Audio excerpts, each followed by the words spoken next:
People like you, with no job and a limited education, are not welcome in this household.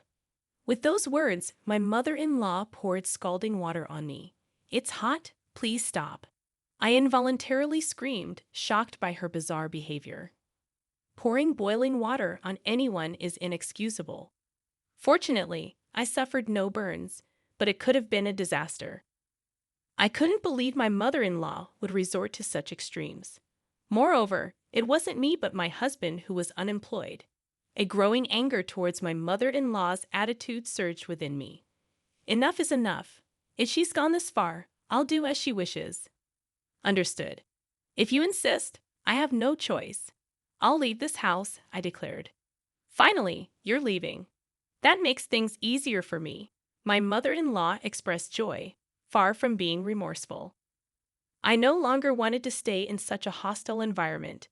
I promptly packed my things and returned to my parents' home.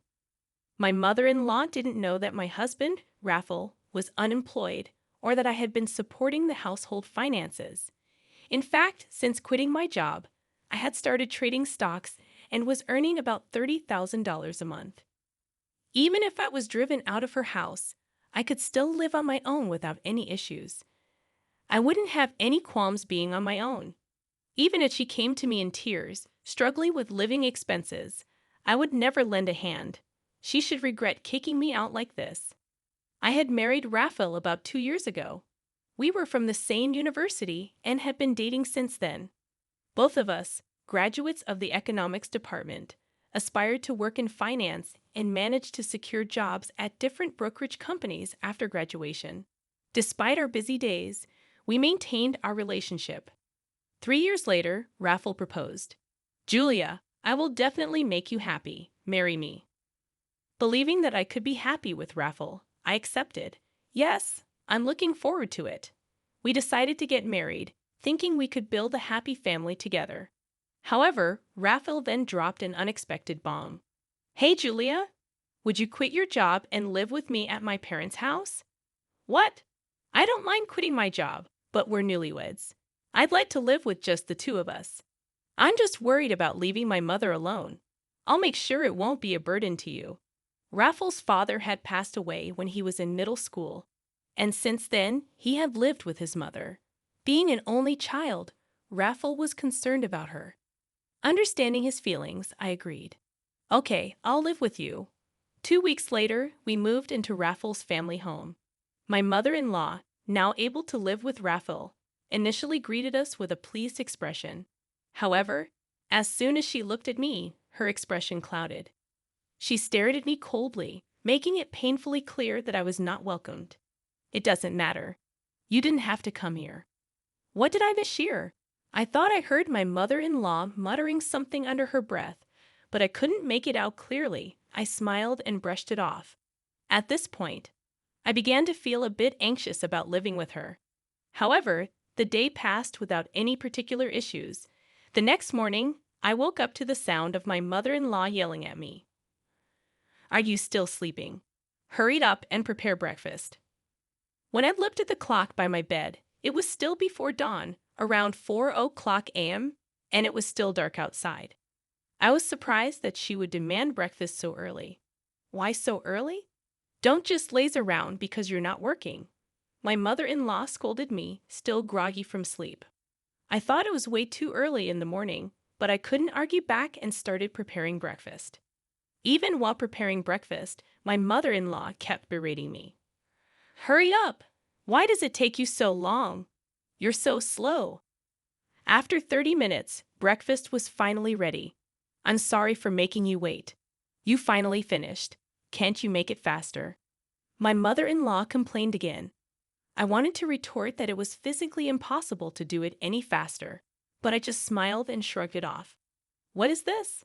This soup is too salty. What is it? I don't think it's that salty. What are you saying? There's something wrong with my taste? Are you trying to kill me quickly by feeding me such salty meals? I never thought or intended such a thing. What is she talking about, and why is she so harsh on me? Curious, I mustered the courage to ask my mother-in-law. Why are you so harsh on me? What are you talking about? I don't think I'm being harsh. Or are you trying to make me the bad guy? No, that's not what I mean. I was overwhelmed by my mother-in-law's pressure and couldn't talk back. Finish eating. Start cleaning. After that, there's laundry to do, so there's no time to rest. Since then, every day, I was continually harassed by my mother-in-law, wearing me down both mentally and physically. While I was cleaning, she would say things like, "You missed the dust in the corner." When I was doing laundry, she'd complain, "There's still a stain." A month after starting to live with her, I felt like I was going to break. So I talked to Raphael about it. "It's about your mother. She's been saying mean things to me every day, and it's hard. Could you please tell her not to say such things?" But Raphael showed no reaction. I was momentarily irritated by Raphael's lack of response. But then I noticed something strange about him. He was pale, as if he had something important to say. "What's wrong? Did something happen?" When I asked, Raphael hesitantly began to speak. "Actually, I've been fired from the company." "What is this, some kind of joke?" I was speechless, unable to comprehend. There was a downsizing at the company, and I got laid off, according to Raphael. Due to recent economic downturns, the company's profits had plummeted, leading to unavoidable large-scale layoffs.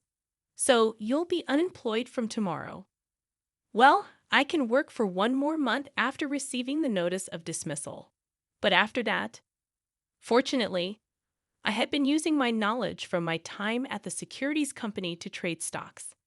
Although I struggled at first, I was now earning about $30,000 a month, so we weren't struggling financially. I was comforting Raphael and had forgotten about all the harassment from my mother-in-law. From the next day onwards, I endured my mother-in-law's harsh treatments as Raphael lost his job. Feeling the need to be strong and support him, I continued to endure the situation. A month passed, and Raphael was officially laid off and became unemployed. He started looking for a job initially, but gradually he began to spend most of his time at home, making excuses. "Shouldn't you start looking for a job more seriously?" I suggested. "Yeah, I'm looking, but it's hard to find a good company that will suit me," Raphael replied, seemingly having no intention of actively seeking new employment.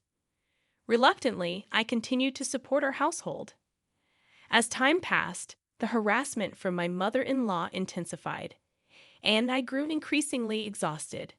Initially, I thought I had to endure it because Raphael was unemployed, but I no longer felt that way. I spent my days feeling listless. One day, Raphael unusually went out in the morning. Perhaps he had finally started to seriously look for a job. After seeing him off, I started cleaning as usual. "Make sure it's clean. Do it properly." My mother-in-law sipped coffee on the living room sofa, hurling sarcasm at me. Fed up, I ignored her. Suddenly, she threw a tantrum and yelled at me. "How dare you ignore me? You're just a mere daughter-in-law. You don't even have a job."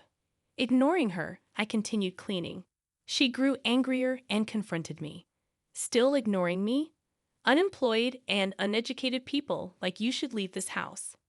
She yelled and then poured boiling water on me, the hot water she had prepared for her coffee. "It's hot. Please stop." I screamed involuntarily at her sudden action. Thankfully, the water wasn't super boiling hot, so I didn't suffer any burns, but it could have been a disaster. Finally reacting, she said, "This is what I've been saying. If you're not working, leave this house." She smirked as she spoke. Fed up with her behavior, I had no choice but to agree to her demand. "All right, I'll leave." "Good. That makes things easier. Leave quickly." I quickly packed my things and decided to leave that day. I no longer wanted to spend another second in that house. I left, heading straight to my parents' home. Upon arrival, my parents were surprised by the sudden visit, but welcomed me warmly. I waited for a call from Raphael, but there was neither a phone call nor a message. Feeling a bit lonely, I decided not to contact him until he reached out. A month passed since I returned to my parents' house, but there was still no contact from Raphael. My feelings for him faded, and I started considering divorce. One early morning, the doorbell at my parents' house rang. On the monitor, I saw, to my surprise, Raphael and my mother-in-law. What now, after all this time? I thought.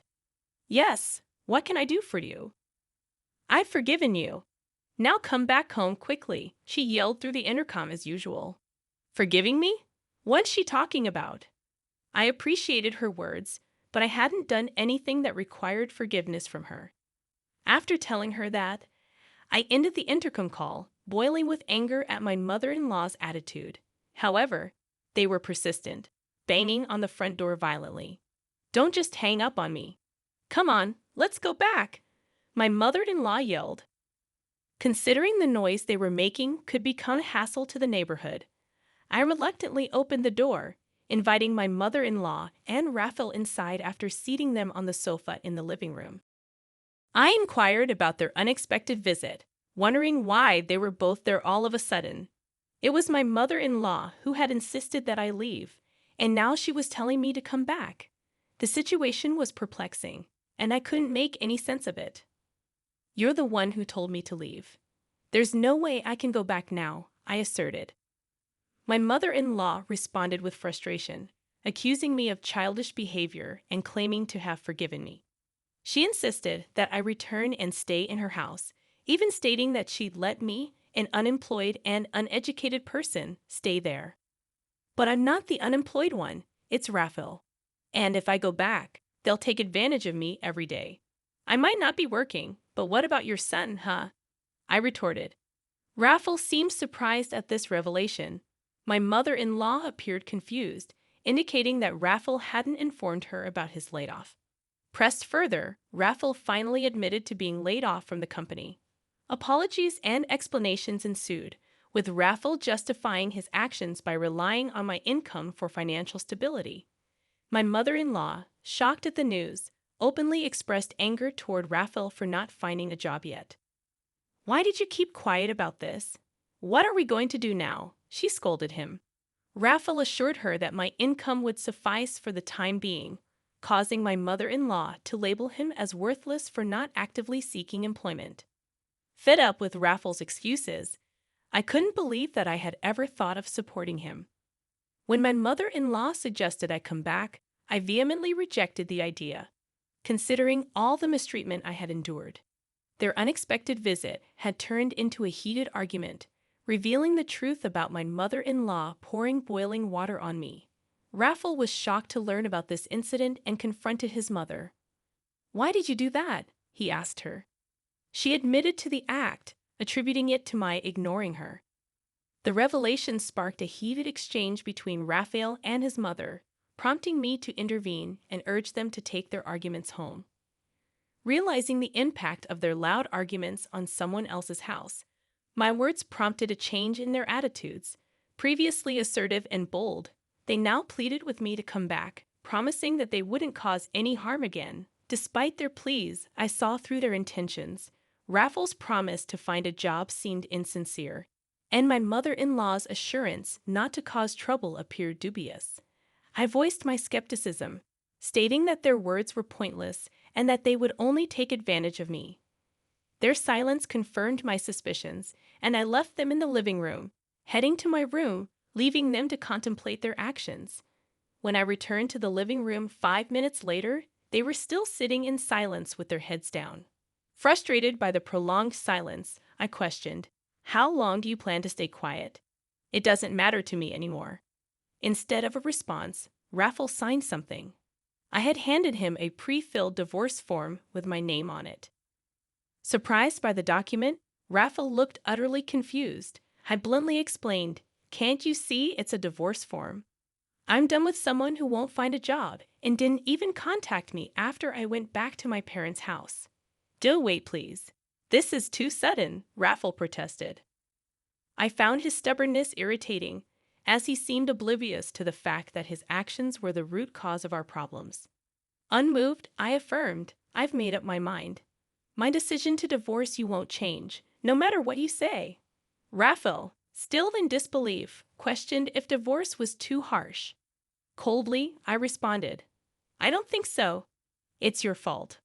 I directed the same coldness toward my mother-in-law, who was partly to blame. Resigned to the situation, Raffle signed the divorce form, warning me not to regret it. However, I felt a sense of relief and I asserted that the one who might regret it was Raffle. I'll submit the divorce form. I don't want any compensation. Just go home, I declared, finalizing my divorce from Raffle. Though it may have seemed harsh, it was necessary to escape the harassment from my mother-in-law and Raffle's unemployment. 2 weeks later, while relaxing at my parents' house, I received a call from my ex-mother-in-law.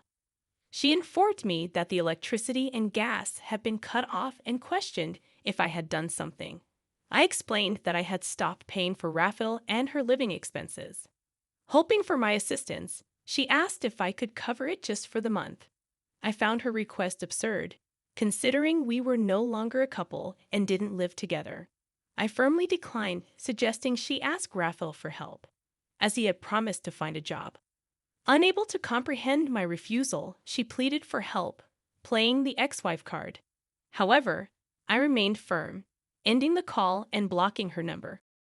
Finally, I severed ties with both my ex-mother-in-law, who constantly harassed me, and Raffle, who had proven to be unreliable. Life at my parents' house became peaceful, and I focused on rebuilding my life. Months later, while checking stock charts on a holiday, I received a message from Raffle. He apologized for everything, acknowledging his reliance on me and the recent job at a factory. Despite the apology, I had no intention of getting involved with them again. Raffle mentioned his mother's continued harshness and expressed a desire for me to come back. Reading the message, I believed reconciliation was unlikely. I blocked Raffle's number. 6 months after the divorce, I started dating a man introduced by a friend. He was reliable, treated me well, and despite the age difference, we connected. While marriage was not on the immediate horizon, I cherished the happy times we spent together, focusing on the present and leaving the past behind.